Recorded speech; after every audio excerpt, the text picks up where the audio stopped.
A high school student gets pregnant after having sex with her ex-boyfriend after he came back from vacation. Something is just not right with the way he's been acting and how she's seemingly 9 months pregnant the next day. Snatchers was directed by Cedars and Benji Kleiman and stars Mary Nepi, Gabrielle Elyse, JJ Nolan, Austin Fryberger, and Nick Gomez. I wasn't previously familiar with any of those actors, so I figured I'd name a good handful of them, since I clearly have the power to make and break actors. I also wasn't familiar with either director, but it looks like they strictly work together, which is always cool to me. I love, director teams. Snatchers actually started out as a short film back in 2015 and became a TV series with 2 seasons from 2017 to 2018. I had no idea about the series, but when I looked into it, apparently, I thought this was kind of strange. Maybe it's a thing that happens often and I just don't know about it, but this movie is basically those 2 seasons just stitched together. From what I can see, let me know if I'm wrong, but if that is the case, and it seems to be, it's seamless, so there's that.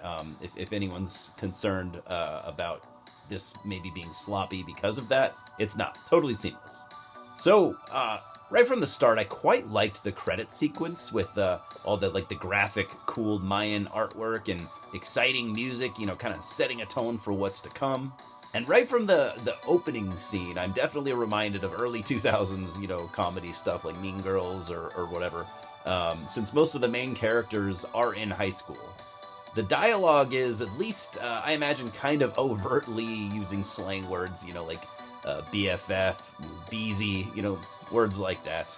It works very well for this film, though, and the high school vibe that it's, going for. So Sarah is our main character, and she's got a pretty fucking big problem, right?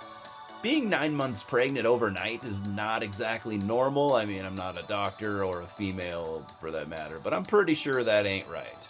Her ex-boyfriend Skylar is the only guy she's ever slept with, and he seems like a different person ever since getting back from Mexico. He took a little vacation there. I was debating what to say as far as spoilers go, but I don't think there are really any major surprises in this film, if you ask me at least. I mean, within the first 20 minutes or so, maybe less, I can't remember, Sarah goes to the hospital and gives birth to a tiny alien creature who instantly decapitates the doctor. This was the first death scene of the movie, and it was a lot of fun. It was gory, as you would imagine a decapitation being, and sets the tone for, an all practical effects type film. The baby alien, it kind of looks like the baby from that 90s show Dinosaurs.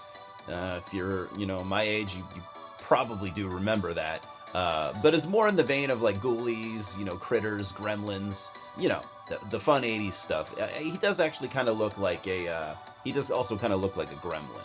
And he causes chaos by climbing on people's heads and basically possessing them in a kind of a zombie kind of way, which reminded me kind of a little bit of Night of the Creeps. And these aliens seem to only be interested in causing chaos, and it's pretty fun.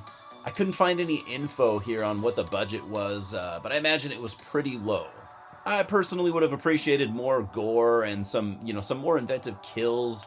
And like I said, the effects are practical, but they could have been done a little bit better. There's quite a lot of blood here, though, and I appreciated the practical effects for sure. You do get an explanation as to how Skylar impregnated Sarah with an alien, and it was kind of unique. But I feel like the story could have been done better. But again, budget.